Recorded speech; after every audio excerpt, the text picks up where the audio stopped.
Do you want to go on an adventure with me? I'm trying to shoot this video about boundaries and the series of Healing the Unhinged this week, which is boundaries and how to survive the holidays with our family. My current situation is that my family is staying with me because of some recent storms that damaged their house, and as much as I'm very grateful they are in a safe place with me, I'm not comfortable shooting content while they're in the home, and you know, that's on me, and we're growing, and I am not giving up on my video a week. So we're in the car at the lake at one of my favorite places, and so let's go try to find a new spot to shoot, and also I can show you around my favorite spots of the lake while we also talk about all of our videos. So come on an adventure with me. It's a vibe.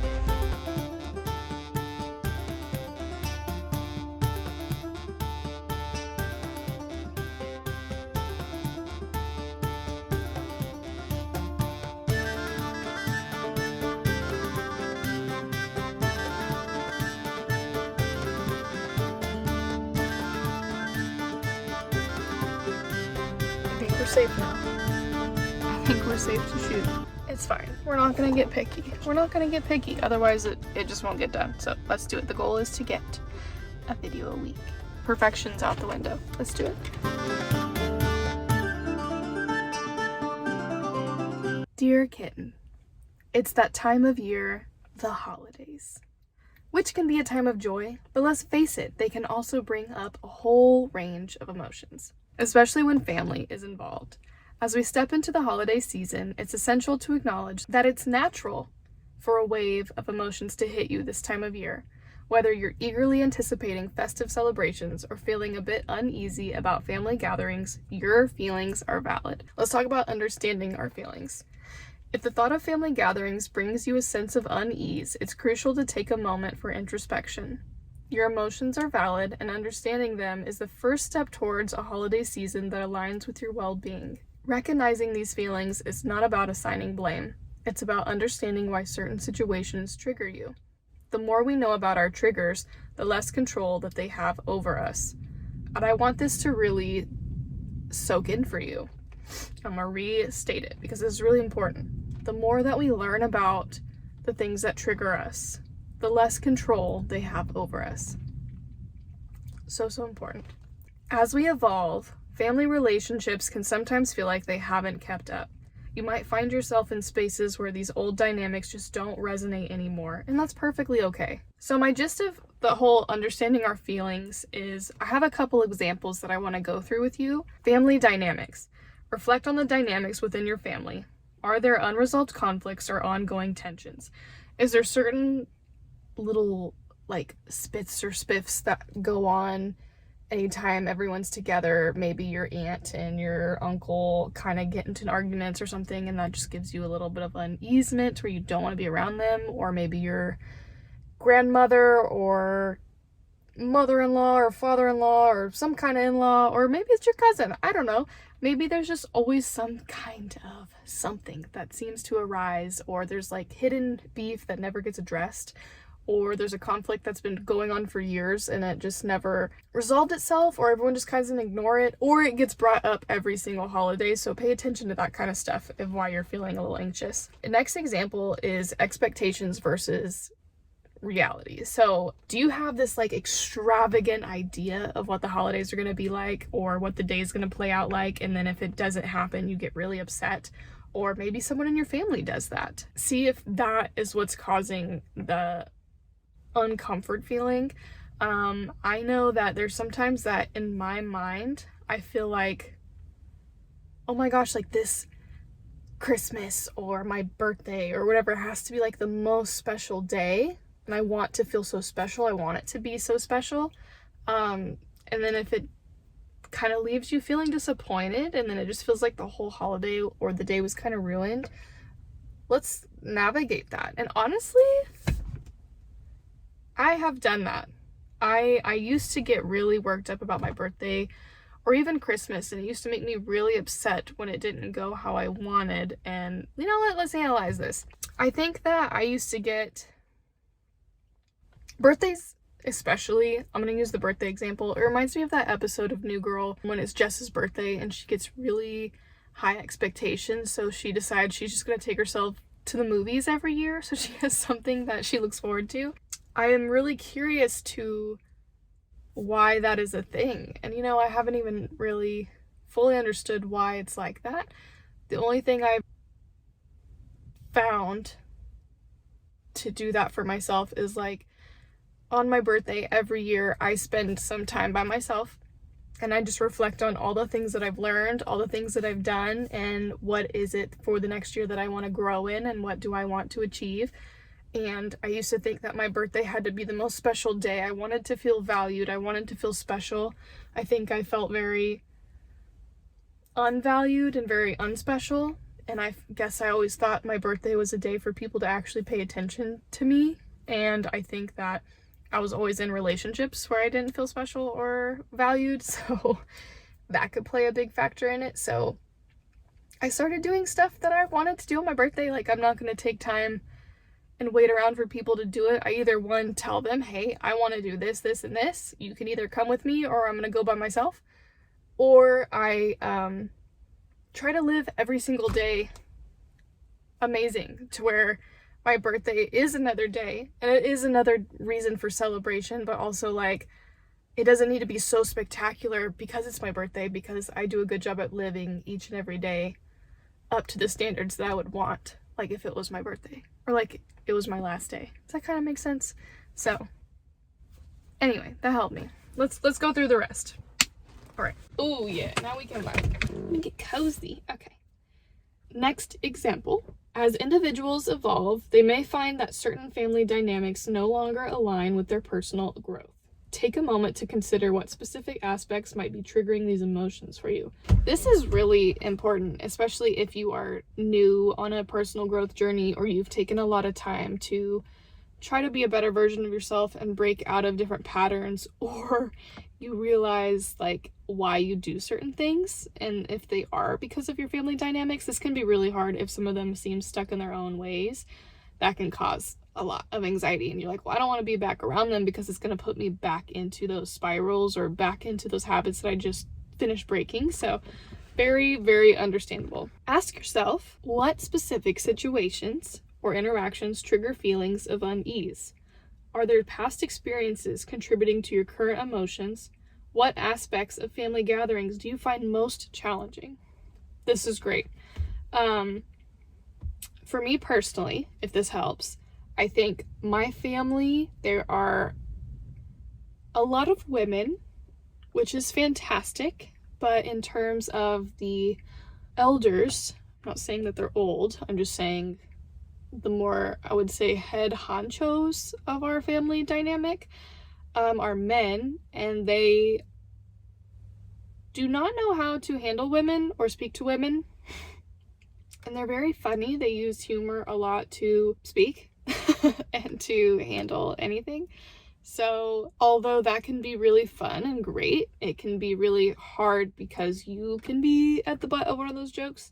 So in terms of expressing yourself, or like the women wearing certain things or doing their makeup a certain way or whatever it may be, like you always are like, am I going to be a joke? Am I going to be in a joke? Especially sitting down to eat. There's a lot of comments made about the bodies or what you're eating or your clothes or just anything like that. And growing up, I had really bad eating anxiety, and I still do. So the thought of eating around people, especially some family members or loud environments that stress me out, is really, really difficult for me. We can get more into that later. So for my specific situation, yeah, the aspect of family gathering is when we sit down to eat or eating around each other. That's like the most stressful part. That's like the main part of Thanksgiving. So anyways, let's go on to the next part. I hope you're doing good. Small little check-in. Are we okay? If any of this is bringing stuff up, feel free to stop and journal and do all that kind of stuff. But also, if this is too much for you, like, take time going into this video because I know it can be kind of a lot. Let's talk about overcoming the guilt and uncertainty. If the thought of seeing your family for Thanksgiving is causing you stress, but for some reason you just feel like you're overreacting, you're not alone. It's normal to feel torn between wanting to make peace with your family and needing to honor your own growth. You can feel conflicted and still be valid. If you're unsure whether your feelings about family gatherings are justified or if you're questioning the intensity of your emotions, it's okay. This can often leave us feeling guilty or uncertain. Don't let this feeling of guilt plague you. Let's explore these feelings to help understand whether it's coming from just a little bit more. So here's a couple more questions you can ask yourself if this is kind of something you're like, maybe I am kind of feeling this way. So let's go through a couple of these questions. Does this cause you persistent emotional distress beyond the immediate holiday season? Meaning, does this feeling of seeing either a certain family member or your family happen beyond just holiday season? Has there been previous patterns of discomfort or unease over multiple years? Is this the first year you're feeling uncomfortable, or has this been a constant? Are you exhibiting physical symptoms of stress, such as headaches, digestive issues, or trouble sleeping? We need to listen to the physical symptoms that we get and start putting them together because our physical and our mental will play in together. So things that we're physically or mentally stressing about will impact us physically. And that's our body's way of telling us like, hey, something is not right.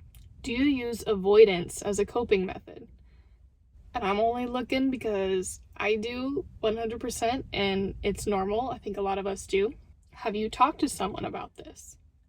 Are you holding onto past experiences or hurts that keep resurfacing? Does the idea of family gatherings make you feel like you're backsliding into old behaviors or feelings you've worked hard to move away from? You don't have to navigate this on your own. If you're finding it hard to talk to someone you trust or even connect with others in your community, we understand exactly what you're going through. Navigating family dynamics during the holidays is a personal journey and your feelings are valid. Prioritizing your mental health empowers you to create a holiday season that aligns with your values and well-being. So I see that there's a little bit of a typo, but it's okay. I would really love the unhinged community to be something special for each other to be there, because sometimes it's a lot easier for strangers to be there for you than your family, or sometimes it's really hard to even talk to anybody. And if you have at least a community behind you that we're all working towards healing and becoming better and growing, then I want that for you. Like, you deserve that. So let's be unhinged together. And if you have anything that you want to comment in the comments, please take that time. Please talk about if any of these questions have helped you so far.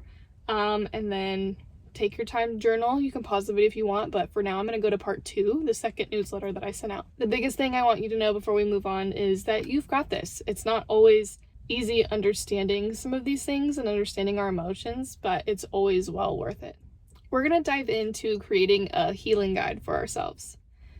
Your personal roadmap to self-care and grounding during those overwhelming moments. Whether it's curling up with your favorite book, indulging in a mindful walk, or learning to set boundaries, this guide will help you craft a holiday season that feels supportive, healing, and maybe even a little magical. We've got 5 key areas we're going to go over. Self-care, mindfulness, grounding practices, boundaries, and me time. Let's go over the self-care plan. Self-care isn't a luxury, it's a necessity. If you know me, you know that I would preach self-care for hours, but instead of diving into a full sermon, let's focus on how it can help in these tough holiday moments. Imagine dreading a family gathering due to tension, rude comments, or other challenges. Maybe this is your first holiday season alone after setting boundaries, and you're feeling a bit isolated. Even if you love alone time, the holidays can amplify loneliness.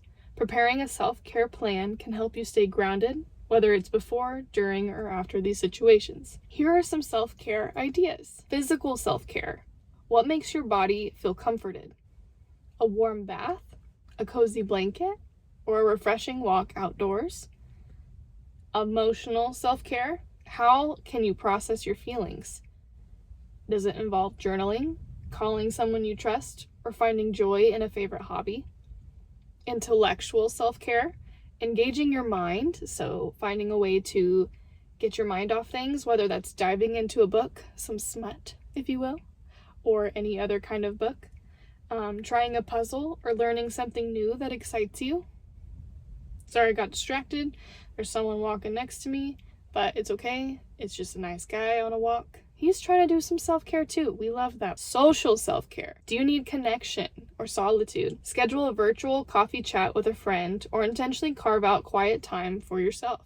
So have like an emotional support buddy. Maybe you have someone that you know that has a hard time during the holidays too, or maybe your best friend or a family member you're not going to get to see. Schedule that time with them and be like, hey, can we jump on a FaceTime, or like a little chat together for like 5 seconds. Catch up on how our day's going, or just to mentally breathe together. That can be really, really helpful. All right, let's go into the mindfulness practices. Mindfulness is a superpower when the stress starts to creep in, or Aunt Karen asks, when are you getting married? It's easy to feel your emotions bubbling over in the moment. Let's channel that energy into mindful practices that keep you cool and centered. First, let's talk about morning meditations. Start your day with calm intentions. A simple mantra like, I will focus on peace today. Hang on. I will focus on my peace today can help set a positive tone. I love to think like, I'm not going to let Aunt Karen piss me off today. That's more realistic. So whichever way you like it. Breathing exercises. When tension hits, pause. Inhale for 4 counts, hold for 4, and then exhale for 4. It's simple but incredibly grounding. This is something that when Aunt Karen comes up to you and is mouthing off, you can just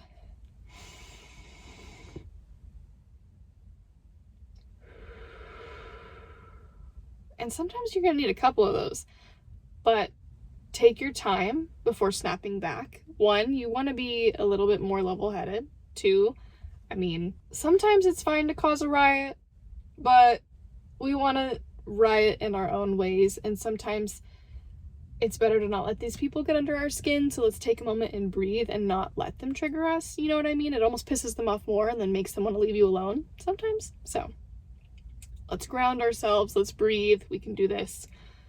A mindful walk. I'm a huge proponent for walks. I love going for walks. Whether it's a quiet walk around the block or just pacing in your kitchen, focus on your steps, the sound of your breathing, and the way that the air feels. Especially the sounds, like if there's water running or waves or just the wind or birds, anything there is going on. Try to focus on something else besides Aunt Karen's annoying voice. I'm just kidding. These small habits can help you recenter when things are feeling overwhelming. All right, let's get into the good. We're ready for boundaries, baby. This is my favorite. Before we get into boundaries, because I'm really excited about it, there's a couple little mantras you can repeat to yourself just throughout the week, throughout the day, that I really want you to know. That I am loved and deserving of peace. My mental health matters more than others' expectations. That's a very good one. And last one, I have the power to create a joyful holiday season for myself. All right, let's go to boundaries, baby. Establish healthy boundaries. Express yourself. These boundaries aren't going to set themselves. These people aren't going to realize that they're crossing a line or a boundary if you don't say anything about it and if you don't express it. So they can choose to ignore it or be rude back or have some kind of comment, but the whole point is you need to assert yourself and show that it is a problem and something that you don't want crossed anymore. Does that kind of make sense? So let's go. I wanted to face you. This is important. Communicate your boundaries with grace and clarity. Your needs matter, first off. However, communicating boundaries isn't always easy for those who aren't confrontational. It may seem like your worst nightmare. I know that this can be really scary because I'm someone that I can handle confrontation if it has to do with someone else, but when it comes to sticking up for myself, sometimes I would rather keep my mouth shut.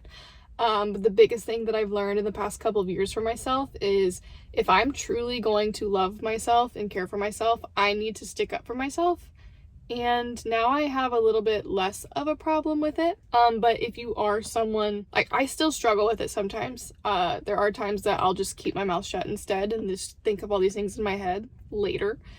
But I'm gonna give you a couple things you can say in certain situations, and that takes away half the scariness, at least. So if you've got something you can say, that already helps like 50% of the fear, so then you just kind of gotta do it in a respectful way. So here we go. There are many different scenarios and situations that you are allowed to speak up for yourself in. Okay, so basically I created a couple different scenarios and a couple different phrases to help you out. Feel free to rearrange them or rewrite them however you need to. This is kind of just to help inspire, you know what I mean? Just a little bit of, how can I say this a little more polite? And then feel free to tweet. So let's do managing conversations. This is situation 1. Your family tends to engage in heated political discussions that make you uncomfortable. Here is an example boundary. I appreciate and respect each of your diverse perspectives, but let's focus on a more neutral topic during Thanksgiving dinner. Can we agree to avoid discussions on politics to keep the atmosphere more positive? Now, I know this is really formal sounding, so again, put it in your own tone and voice, but be like, you know what, I really appreciate your perspective, but I would rather not dive into this right now. I just want to have a nice dinner with you. That could be a cool way. I know it's rough. I know it's really rough, but yeah, if you're trying to avoid politics altogether, let's keep it at that. Handling personal questions. So situation 2, relatives often ask intrusive or personal questions about your life. Example boundary. I value our time together, and I'd prefer not to discuss personal matters at the dinner table. Let's focus on enjoying the meal and catching up on lighter topics. Like, hey, Karen, I love using Aunt Karen. God, Aunt Karen's great. Hi, Aunt Karen, thank you. I'm really grateful that you're asking me about my personal life, but I would rather not talk about that right now. I'd rather just talk about something like, you know, how's your personal life? Or like, you could always flip it, like, how was your evening? How is your day going? All right, situation 3, balancing time and space. You feel overwhelmed by constant interaction and need alone time. 'Tis I am one of these people, especially if they all come to your house and you feel like you can't escape, or maybe you go out of town and you're going to be there. You could always be like, I love spending time with everyone, but I also need a bit of solitude to recharge. I'll be taking a short break in the afternoon, but I'll join back in for the evening festivities. So there's nothing wrong with that. Or just be like, hey, I'm going to go lay down for a nap for a little bit. I'm just feeling, you don't have to explain yourself to anybody, first of all, but I know that sometimes it makes me feel better to be like, have an excuse to be like, I just need a nap for a little bit. I have a little bit of a headache. I just need some quiet time. Or, you know, I need a little time to breathe. And that's completely okay. I just need some time to recharge a little bit. I think most people would understand. And if not, then, I mean, honestly, in the most respectful way, fuck them. Like, no one can tell you you're right or wrong. This is your boundary that you're putting down, and they don't have to respect it, but you're kindly asking them. So be like, hey, I just need a little bit of time to recharge. There's nothing wrong with that. You're not a horrible person for asking for that. So just do it. Situation 3, 4? I want to say it's 4. Dietary preferences or restrictions. You have specific dietary preferences or restrictions, and the menu may not accommodate to them. Here's an example boundary. I've made some dietary changes for health reasons, and I want to ensure that I stick to them. I'll be bringing a few dishes that I can enjoy, and I appreciate your understanding. Polite. To the point. There's no need to hurt yourself or to make yourself physically feel bad for eating things that you're really working hard to, or maybe you're really doing good on your goals and you don't want to divulge. There's no reason to hurt yourself in order to make someone happy. So 100% okay to state your things. And if this has anything to do with maybe like a personal eating disorder or anything like that, let's talk about that in video 4, and I can give you a little bit more help and tips with that. Children's boundaries. Situation 5. You have young children, and extended family members often disregard your parenting choices. This is the example boundary. I have certain rules and routines for the kids, and I'd appreciate it if we could all respect those. If there are concerns or suggestions, let's discuss them privately to avoid any disruptions. I love that. Straight to the point. The situation 2 in children's boundaries. This is really huge. Child not wanting to give a family member a hug or a kiss, and then the family member proceeds to tell you to make them give them a hug or kiss. Example boundary. He or she does not have to if they do not want to. I teach my children to respect their bodies, and if they aren't comfortable, I will not force them. I love that. So good. All right, situation 6, alcohol and substance use. Some family members may pressure you to drink more than you're comfortable with. Example boundary. I'm choosing to moderate my alcohol intake tonight. I'd appreciate your support in this decision, and I am more than happy to enjoy the evening together without exceeding my limits. Next situation. Expressing emotional boundaries. Family members often make comments that affect your emotional well-being. So an example boundary could be, I want our time together to be positive and enjoyable. If there's something on your mind that's bothering you, let's discuss it privately instead of bringing it up in a way that may create tension. Another boundary. Comments about my body make me uncomfortable. I'd prefer if we could avoid discussing it. Third one, I've been working on my own relationship with my body, and talking about it makes me uneasy. Let's change the subject. I love that. That's so important. So we did the alcohol and substance use, and that's really important. Like, especially if you grew up maybe in a family that deals with a little bit of alcoholism or abuses substances, and that's really huge if you've broken out of that. So you don't need to let them make you feel uncomfortable, and if it's bad enough, maybe consider not spending time with them for the holidays. I don't know, it's kind of, you have to know your own scenario a little bit and take care of you. If that's going to send you down a different spiral to where it affects your work and your life that you built for yourself, like, it's almost not worth it. You know what I mean? That one's really kind of serious. But, or even if it's just in a peer pressuring situation and it might not be super serious and they're just like, why aren't you drinking more? You usually blah, blah, blah. Like, if you've worked on being better in personal growth, you don't need to backslide just to make them comfortable. If they haven't chosen to work on themselves, let them be uncomfortable, because you might be that little push that they needed to better themselves. And also, if they're not willing to, that's up to them. That's not up to you. And it's good for you to continue that. You don't need to lower yourself to make other people feel better. All right, let's go over a little bit of some extras. So, me time extravaganza, which we love some me time. So you should guard your me time like the absolute treasure that it is. Whether it's a cozy evening in, a homemade spa day, or an impromptu dance party, let it be about you. So if you have your me time and that's what you want and you need to focus on that, do it. It's okay. Master the art of saying no. Say it with love. Embrace the power of no to protect your well-being. It's very important. Establishing grounding practices. So grounding is a quick fix. It can also be a form of mindfulness. When you start to feel the eye rolling in the back of your head, let's try these again with like the breathing. Here's a little extra. 5 senses. So take a moment.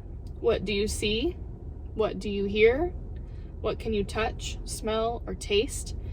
And no, imagining throwing your drink all over your brother-in-law is not a form of what do you see. But you know what?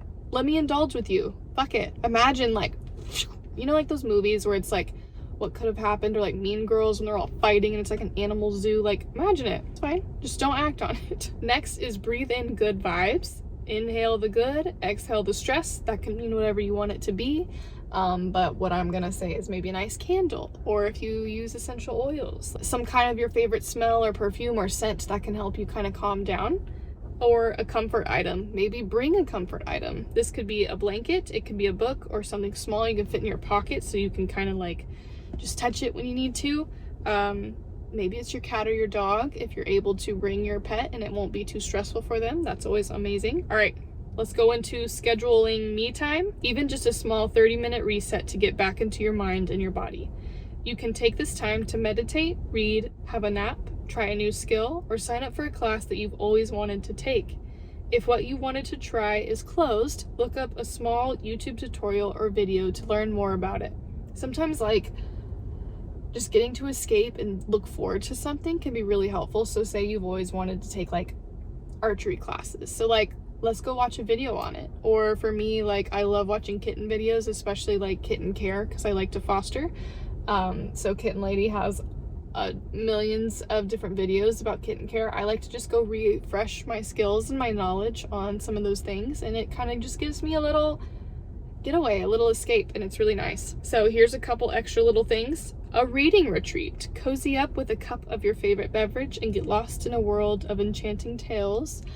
You know, I'm gonna choose smut, but it can be self-help or non-fiction or fiction or whatever other choice you like to read. Say, I've got last minute presents that I need to go buy, and I would really love to go get that done. The only problem is, like, someone might be like, hey, I'll come with you. If you like this person, great. Maybe that can be a great little social connection you need. And if you don't like this person, or it's the person you want to take a break with, be like, actually it's for you. Unless you're not getting them a present, then maybe don't say that, but just be like, you know, and then you can just be honest, like, I kind of just need a second to catch my breath. Or you can say, I've got a couple calls I wanted to make and catch up on some friends, or I have a work meeting I need to call real quick, so actually it'd be better if I went by myself. I mean, whatever's more realistic in your scenario. Be like, hey, actually I have a friend who wanted me to catch up with them, and so I'm going to probably be taking that call while I go run errands. There's nothing wrong with that. And honestly, you don't have to create scenarios. You can be completely okay being like, I just need some time away. Aunt Sarah, Uncle Mike. Regardless, you don't need to create an excuse, but you're not like required to give anyone a direct answer, but you can also just have a couple of those for excuses and things. You're going to be great. Let's talk about our relationship with food real quick. I was someone that dealt with eating disorders and also had a lot of anxiety when it came to eating. I've talked about this in my videos before, and it's still kind of embarrassing and something that I'm not like super, I guess, excited or proud about. But yeah, I still struggle with it. When I get really stressed out or anxious, or if I'm sick, I have a really hard time eating sometimes, and I only have either safe foods or safe places to eat. I don't like eating around people or watching TV if it's super loud while I'm eating. So coming together for a holiday where everyone's yelling and riling each other up, or there's loud noises happening and dogs barking, all kinds of stuff like that, is like sets me off, and I usually can't eat. And I'm gonna be honest, for my specific situation, I don't have a lot of advice, and I would love to hear more, but mine's more always, I'll end up eating a tiny bit of my safe foods, and then I can eat later when it's more calm and quiet. Or maybe if you can, take your meal to a quiet space in the house if you feel comfortable. But usually I just eat a little bit and then I take stuff home and eat it later. Or using the comfort item that I talked about earlier can be something that just kind of calms you down. But I'm someone that I have to remove myself from the whole situation, or I don't know. I either just need to work on the breathing or whatever, but it can be really awkward to do that in front of people, and I completely understand. So I would love to hear what you have to say about it if you're listening. And in terms of like eating disorders and struggling with that, like, first off, if you're in a family who talks about your body or your food, like, I'm really sorry. That's not easy or pleasant. Or they talk about how much you're eating or how little you're eating. Like, first I would use the, hey, I'm working on a healthy relationship with myself and my body. I'd appreciate you not talking to me like that, and can we just change the subject? That is an amazing boundary and can be hard enough. So that is your first step. I say to do that. And if you're struggling, I'm always here. Talk to me about it. Talk to a friend. But like, first of all, you don't need to push yourself in the gym. If you're someone who has an unhealthy relationship with yourself, there's a lot that goes into it. But learning how to be happy with yourself and being okay with where you are, and learning how to fall in love with yourself while being in the gym and bettering yourself is a really big deal. Understanding why maybe you have those issues. Well, if your family's making comments, well, there you go. You've grown up with your family making these comments to you. No wonder you're struggling. And I just want you to know, like, you're fucking perfect how you are. Like, screw them. And I'm sorry. I'm really sorry. Like, it breaks my heart, but you're perfect. You have no reason to worry. Like, you have no reason to hate yourself, no matter what you're going through. Don't do that to yourself. Like, you're worthy of being here on this planet. You're worthy of making a difference and living the life that you want. go to the gym to be healthy. Go to the gym to love yourself. Your food is your fuel and helps you live. You can have a healthy relationship with food. My whole goal is to help you do all of that kind of stuff. You can do it this holidays. You can eat what you want, and you don't have to hurt yourself. You don't have to punish yourself in the gym. You don't. Go for a nice walk. Let's take care of our mental health first. Let's get ourselves fueled. If you're maybe someone who doesn't eat enough, I love you. I do. And you don't need to change the way you look about yourself. You are whole as you are. You are more than enough. Whatever your family has to say about it, their opinions aren't really that important. I'm sorry, but they're not. Like, your opinion about yourself is the only thing that matters. So that's kind of what I have to say on that right now. I'm sure there's a lot more I could say and a lot more helpful tips and tools that I could go into, but I'm really just wanting to speak from my heart and what I want you to hear right now, because like the ultimate key to getting out of these things are realizing that you yourself are worth it and you yourself are enough, and finding out how to take care of yourself from there. So it's not an easy one night fix. I don't think I could tell you one thing right now and it change everything for you, but if I can, and I could, I would say like you are already enough. You don't need to hurt yourself anymore. You don't need to restrict. You don't need to overeat. Like, you're perfect. And yeah, you have issues, and that's why you're perfect. Like, I'm here, I get it. There's plenty of people out in the world who get it, that you can have a connection to. And I'm sorry if your family's ever made you feel uncomfortable about any of those things. I really am. So you got this. We're here for you. The Unhinged community is here for you. If there's anything else that you need help with, or any other questions you have, please comment them. I'll put all the resources that I have and that I found below if you need any kind of help this holiday season. I love you. Stay unhinged. We got this. Stay close to each other, and you matter. So again, my DMs are always open. This holiday season is for you. Make it the best that you can for yourself and your situation. So I love you. Stay unhinged.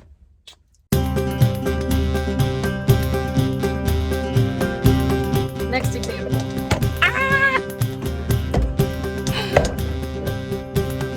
Okay.